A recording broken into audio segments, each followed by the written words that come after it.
nakita nila yung paglalahad, yung video recording ni Saldico na sinasabi nilang AI. Paano magiging AI? Ito'y unang lumabas sa official page ni Saldico mismo.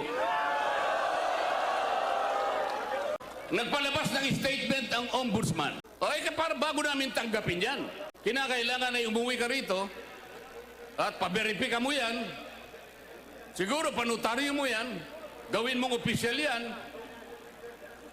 Lahat na po ng requirements ngayon ay kanilang hinihiling.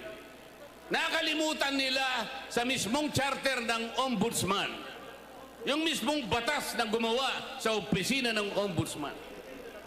Pwede kang maghain ng complaint sa anumang kaparaanan at anumang forma. Kahit anonymous tatanggapin.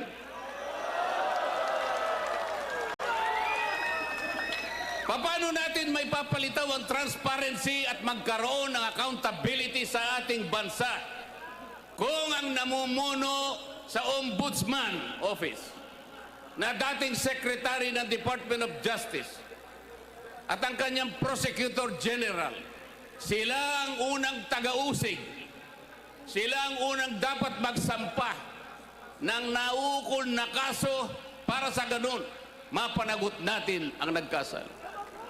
Sila pa ang nangunguna para pagtakpan lahat ito. Papayagan po ba natin yan?